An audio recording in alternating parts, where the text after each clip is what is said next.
Okay, now. Excellent. Perfect. All right. Yay. Alrighty, thanks for joining. I'd say us, but it looks like it's just me, like I thought it might be being in the middle of the day. It's all good. But alrighty, nice hat. Thank you. Repping that sponsor. Got So, to. all right. I have a lot of questions. I think a lot of good questions and only about a half hour. So dig in. Let's do it. But so this is for, I told you I started a group called Motorsports Business and Sponsorship Community. And the purpose of that was because so many drivers say, hey, can you help me with sponsorship? Yeah, I would love to. I would absolutely love to, but I don't have the time to help them all. And I think it would be better for everyone involved if drivers in general have a little bit better understanding of sponsorship and what is involved. Um, and then you're our first guest, and I honestly didn't expect it to be a driver. But the reason I chose you and I thought this was the perfect time is because that comment you made on the article about the number of sponsors that have been in NASCAR this year and that you were proud to drive for two of the top teams.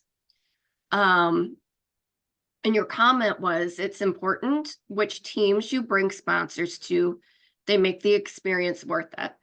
Whether it's radios and seating at the racetrack, hauler tours and the content or graphics looking good and professional, these things matter. Um, and an article like this validates what I know about these great organizations being Young's and the Alpha Prime. Alpha Prime. Yeah.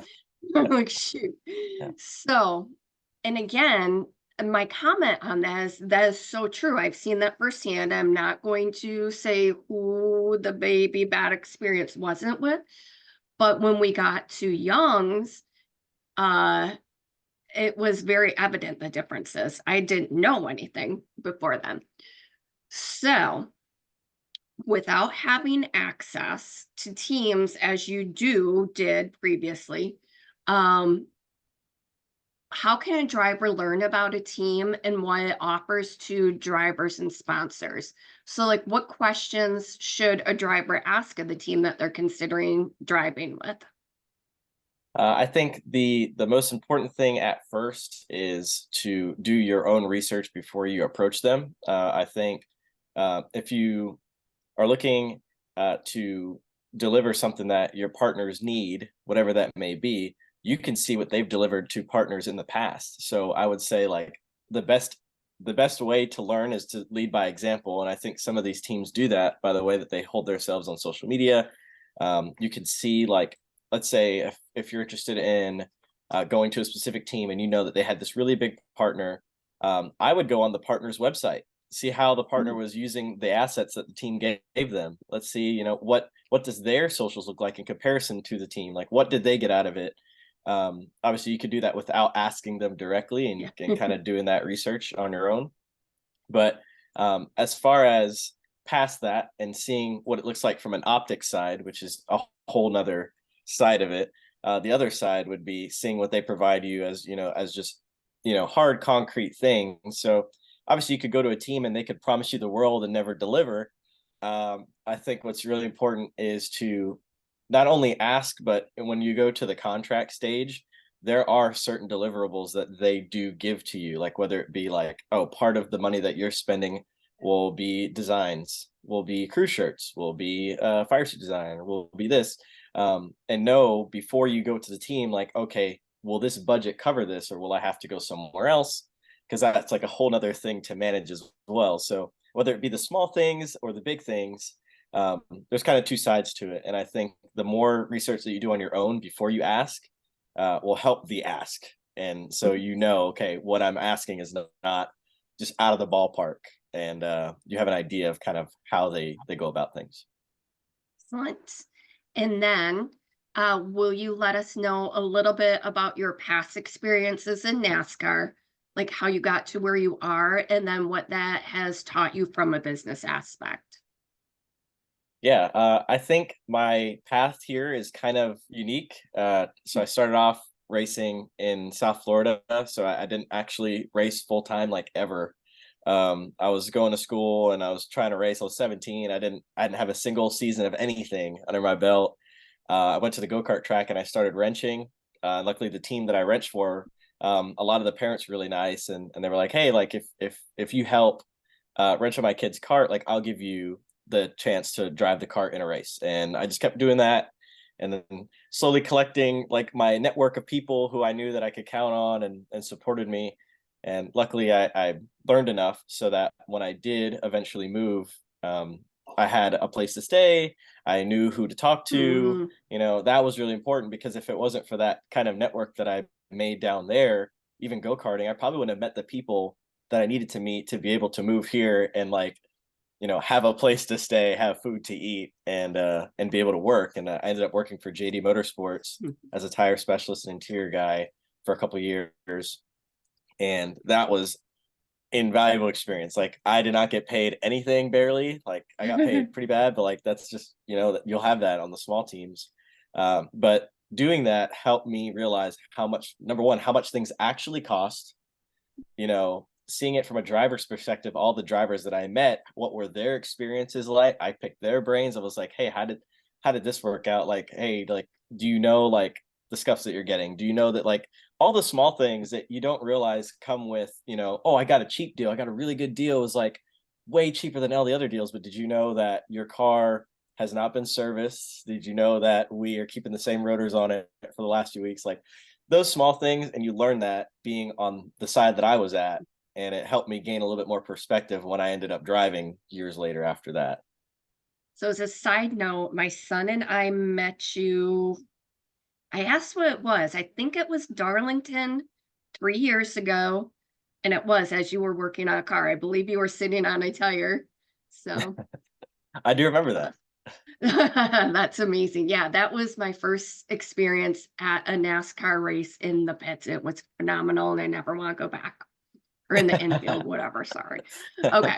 So if you were talking to a group of people who, business people who are skeptical of sponsorship for whatever reason, what would you say to them to convince them of the value of sponsorship? So that's a convoluted question, because Yeah. I feel like the sponsorship in general, or any partnership in general, is not really about what you think it should look like. It's more about what they think it should look like. I think a lot of it is, I see a lot of pitches, and I'm jealous of this, where I'm like, oh, like if you come with me, you'll get this, this, this, this, this, and then the partner doesn't care. Yep. Like, like some my one of my biggest supporters, White Sand and Clay, they don't even have Twitter. Like they don't they don't have anything like that. They, if anything, they use me as kind of like a pawn, as like, to for client satisfaction. Like they'd use it for, employee satisfaction. Like Yep. it's something cool to be a part of, because their business is kind of mundane. Like it's just the way that it works, and that partnership works because of that. But I can't go to a company like that and be like, oh, you're gonna love the social media engagement you're gonna get, because I don't care. So I think when it comes to that kind of thing, the convincing isn't necessarily like a one size fits all thing. And I think that's really important. And I think the most important thing is to realize what their needs are. Like before I go convincing anybody anything, I want to know, what do you want to get out of this? What do you think would help this program be successful on my end, on your end, because it's a two-sided street. Like I think the partner is just as important as making whatever they use and whatever they get out of this. They need to be successful because they need to use it. Like, and the same thing with me. Like I can't go ahead and they want a bunch of social media deliverables, and they don't want any, hot passes or anything. And for me to say, oh, well, I'm just gonna use your hot passes for something else. Like, no, like ask them, like always be upfront, be like, because Yeah. people forget. It's businesses are very convoluted. So I wish I could give like a for sure answer on that and be like, yes, I this know one there's not thing. one. Exactly. There's just so many different things. I think communication is key, as well as you can keep your communication open with the partner to understand what they want, is more important than any type of convincing that you could give. Once. Okay. Oh, So this it leads into the next one. On your LinkedIn profile, your name says Brad Perez, Dominican American NASCAR driver. Why did you choose to add that to it? So I like to add that because I think I'm put in a very interesting position myself. I think everywhere you go, and I say this in all facets of life, we all sell ourselves.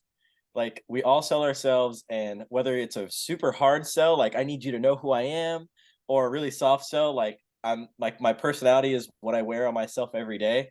I decided to choose to put Dominican American NASCAR driver because that's something that sets me apart. I don't think well, actually, I know there are no Dominican American NASCAR drivers, and if somebody on LinkedIn so happens to be of that heritage, and they were like, "Oh, I want to bridge the gap uh, with an athlete that is of my background or of the people who I work with or my client base's background, this is something cool that I could be a part of, and I wouldn't have known that, or they wouldn't have known that if I didn't put that out there." So I'm not going to go out there to everyone and be like, "Hey, my name's Brad, Dominican American NASCAR driver." But on LinkedIn, I think it's cool that if you just kind of put your personality out there as easy as you can do it, I think it'll help, and you never know who is going to see it and what could happen from it. Okay. So then that leads me to branding. What do you think is the most important aspect of branding as a driver, personal branding? I think it's consistency. Uh, Um, Consistency is important because that leads into you being authentic. I think sometimes you can look at partnerships for certain drivers or teams, and you're like, "What? It doesn't make sense. Like yeah, that person is not like this." Like I think when I think about branding and consistency, I think about petty. Like anything petty is associated to, there's no alcohol, there's yep. no like, it's very clean cut because that's how they are. They're willing to My turn mama down said he multi-million wanted it. dollar partnerships, because that's their thesis. And I think that's important. I think like that makes it so it's a safe haven for the same people that hold the same mentality as that company. And I think that's important because some, obviously there's brands that hold their specific brand guidelines very important, and they need to align themselves with somebody who has those same values. So like if you're just switching up, like, I'm not I'm a quirky dude, so like I can't, it's hard for me to have a serious brand aligned with me, like, and I'm not going to pretend that I'm serious. So I think, and then it's important because I think that means that I should be better for goofier brands or like, more colorful brands. And it's okay to turn down something if it doesn't fit your thing. Speaking to my heart. Okay. Then do you consciously work on building your brand? If so, how? I think it has to do with putting yourself out there, and I think that's also a networking related thing as well. I as hard as it is to believe to people, I am very introverted. I really do not like shoving things that are related to me out there. Like I don't like it, and I've had to learn that there is a level to it. There's like a bar where it's like, at one point it could become annoying because you're just like pushing yourself on people. But then at some point it's like, well, if you're yourself, like you have nothing to be afraid of to show yourself, then why not do it? And I think that's important when building a brand and maintaining a brand, because I know a lot of really cool people and like drivers who I've met that I'm like, dude, this guy's hilarious or she's hilarious. Like, oh my God, like if everyone knew how fun they were to be around, I feel like they'd be so popular. But then I go on their Twitter and they like have like 4 tweets, or like their Instagram has like 10 posts. And it's like, like I Yep. get it. You don't like social media and it's Yeah. fine. But when you're in this industry, you can't do that. Like you can't, unless you have boatloads of money that it doesn't really matter if you show yourself or Right. not.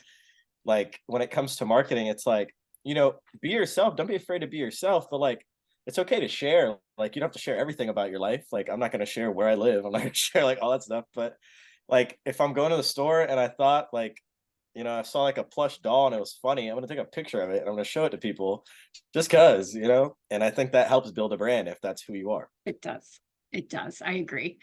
All righty. Okay, so I hope I don't totally misconstrue this quote or idea.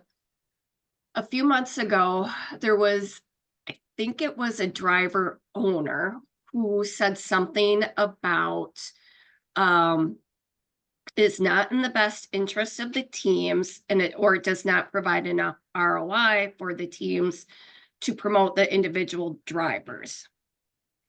So, do you agree or disagree if you want to answer that one? But Oof. if you don't, that's fine. Or then what should the drivers do instead to help bring that awareness to themselves? And if teams are like team, team, team, drivers like no, driver, driver, driver. What's that balance? Do you agree? Should the teams be doing more?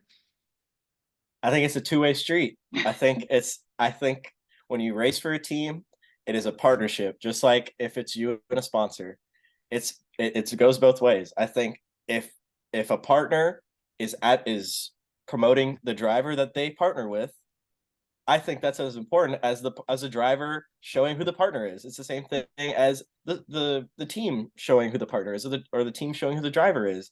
I think like combining resources together makes everything better, and it doesn't matter what it is. So like I expect that like the team that I'm driving for, support me, support my sponsor. And I say, and likewise, I think there's so many resources to be shared by all together, everyone promoting themselves, that like that's part of the deal. I think that's what makes it better for everyone. So obviously I very disagree on separating church and state there. But it's like I think it's I think it's important for collaboration to exist, and collaboration existing like signal boosts everything that you do. And like, obviously if you're a driver that's a small time driver, if you are with a team that has 100,000 followers on Instagram, they should help you. Just like if you were a driver that had 100,000 followers on Instagram and your team only had 10,000, you should help them. It goes Yep. both ways. So there should be no separation there. It all should help. Everybody should help each other. That's what makes it work. I think you got you a little riled up there, but I I feel know. safe. All right. Okay. So we'll back it up. What was your best experience with the sponsor, or like best results you've gotten with the sponsor?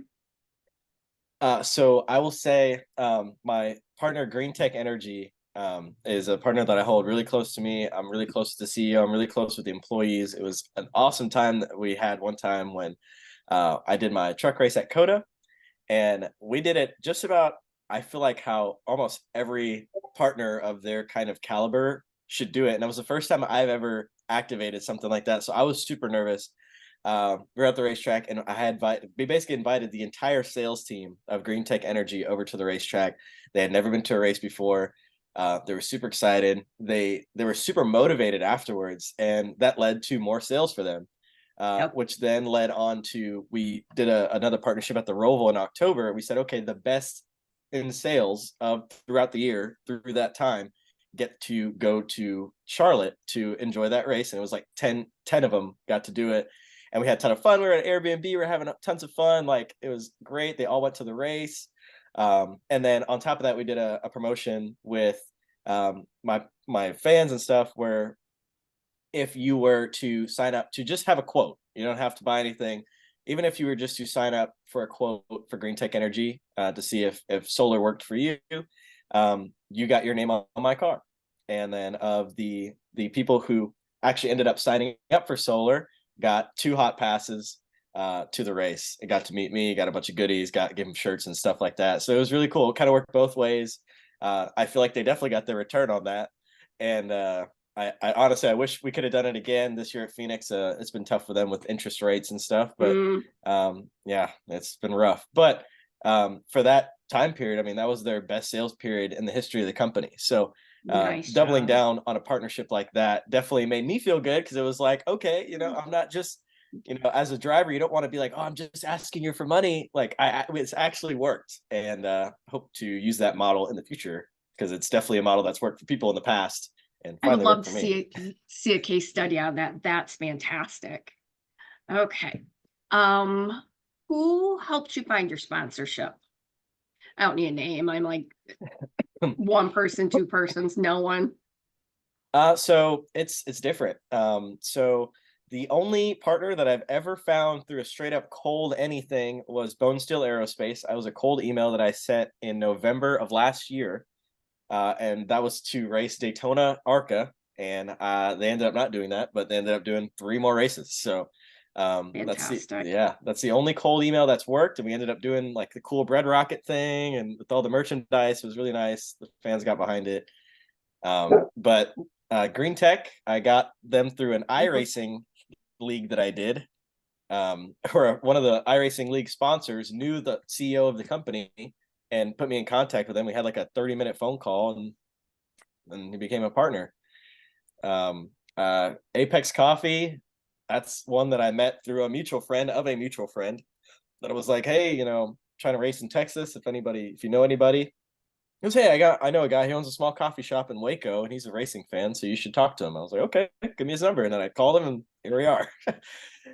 So Excellent. Okay, yeah. so, and again, roundabout number, how many no's then have you gotten from your outreach? Oh my goodness. I might have to give a percentage instead of a number. Yeah. I would say I send probably 50 emails a day. And I would say 40 of them, actually probably 45 of them are no answer. Yep. Okay. I That would was my next say, question. yeah, 2 of them are probably a no. Actually, I'd probably say 2 or 3 of them are a no. I'd say probably get 1 yes per every 200 emails that I Oh, send. that's not bad. Yeah, and that's Even to yeah, chat, that's good. yeah, and that's just to That's have a tough. meeting. Yeah. Yeah. So then with that, have you found any consistencies in your outreach, such to get your foot in the door? So whether it's a short email, long email, attach a marketing deck, don't, like, have you found any consistencies there, or just kind of, it depends? The consistency that I found is that every time that I followed up with an email more than twice, it was answered. I think the first email looks like spam, Mm, and it looks like spam every time I get it too, so I get it. yep. Mm, Not going to discount them for that, and they have a lot of things on their plate. The second email kind of looks like a pest, but if that second or third email looks like, hey, I legitimately reached out to you, like here's proof that I'm a real person kind of thing. Like I've even sent you a request on LinkedIn, so you know that I'm not fake. mm, All I'm asking for is just a 15-minute conversation, just no more of your time.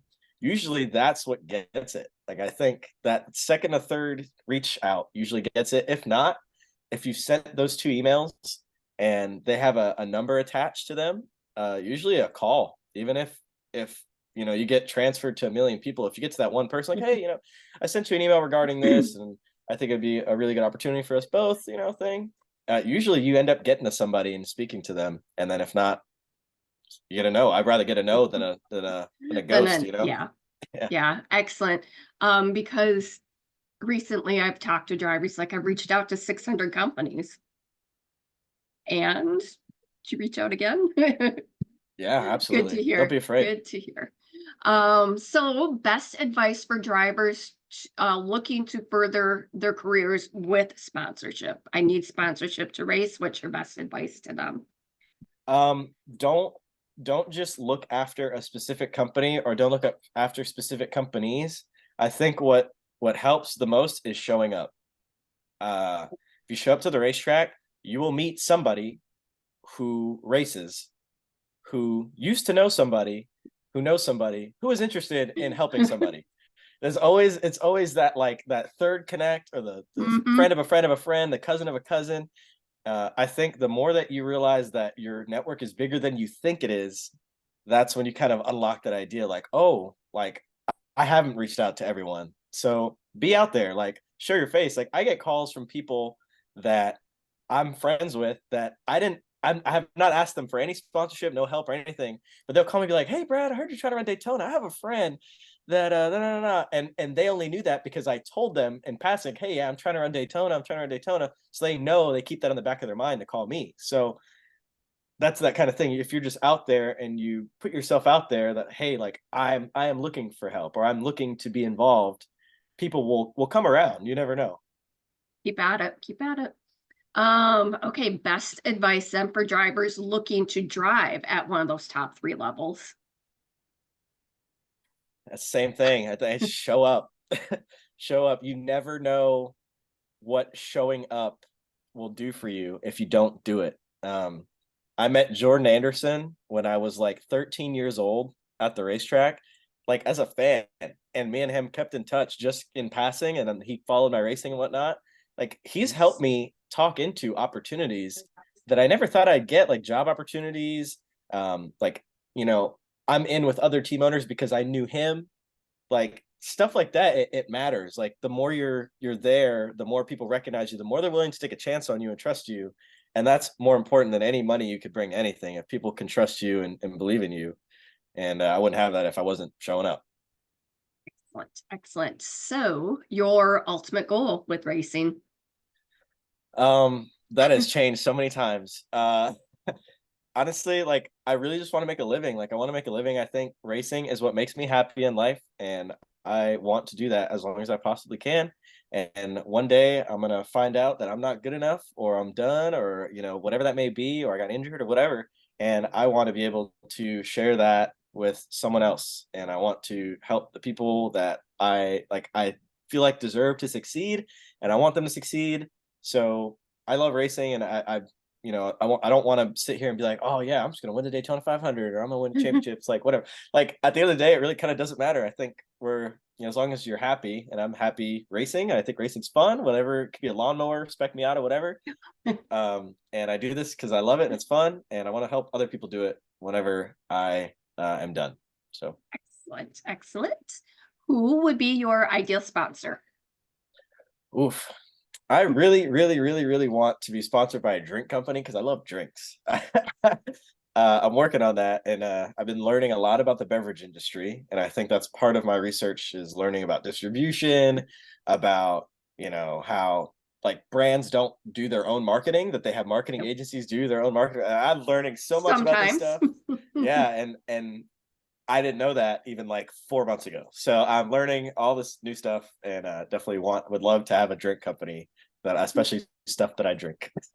So I'll tell you what another time what my day job is. So kind of related to that and around, I mean, not drinks, but CPG. And it's a weird world. Yeah. Okay. So this is my own personal ask. And again, no need to answer if you don't want to, for my own research. So if you were to work with a driver development team, what is the most important thing to you? What would be? Um, trying to like understand the full range of the questions. That's a lot. Yeah, so something like Aspire Motorsports or Kevin Harvick Inc. or Dylan Management. Like, what would make you choose someone over another? Like, is it going to be that they can connect you to the teams, or that they can connect you to sponsors, or something that I'm not even thinking of? Um, Loaded question, oof, personal. yeah, that's a really loaded question. I think when it comes to management companies, there's so many moving pieces that, like me in my current status right now, like I can't afford to pay retainer. Yep. So um, it limits my options. But let's say if I did have the ability to pay for that retainer, I think somebody who I feel like is proven to be able to return my investment, like if I was paying like a $50,000 a year retainer, like if I know that somebody's going to find me 150 in sponsorship, like I'm fine with that. And obviously there's no real guarantee, but you could tell which management companies do the best to like link their businesses together. And I think that when you're going to a company like that, if you see that there's somebody who is already collecting a lot of partners, and you're seeing that those partners' returns are working, that gives me a little bit more of an inclination to be with that kind of company. I don't think the team outreach is that much of a big deal. At least for me, I feel like I'm confident to go talk to most team managers, and Yeah. I'm good like that. But definitely on the business end, I'm definitely dry. So when it comes to that kind of thing, linking businesses together that can help for B2Bs, like hell, even with Apex Coffee, there's so many B2B opportunities that getting in the door Yes. with that is really important. So Oh, thank you. All right, that was my last question. Okay, I lied. Because I have 5 boys, so I'm like, okay, I need questions for Brad. smart asses. What's your favorite bread? I would say the cinnamon swirly, like with the raisins in Ooh, it. that sounds fantastic. So good. I've been shying away for carbs for a couple of years. It's I just get like, it. It'll catch up to me one day. You're still young. You got plenty of time. And all the work in the cars and on the cars are you need to burn those carbs. Yeah. Alrighty. Okay, yeah, that's it. So I will this is gonna go in my group and I am gonna put on LinkedIn or not LinkedIn, YouTube because I think your answers, as I knew they would be, are so important for the young drivers to think about. And that's really what I hope to get from you. And I'm so happy I Yeah. did. Absolutely.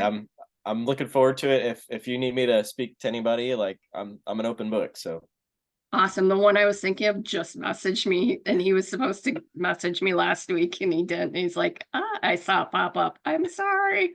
oh. Like, yep. So, all righty. Again, thank you so much. Good luck with your year. I don't know what I'm doing this year, but I hope to catch up with you at the track sometime. Absolutely. If see you around, if you see me, say hi. I'll I come and will. talk. I will for sure. Yeah. All right. Thank you so much. Thank you. All right. Bye. Bye bye.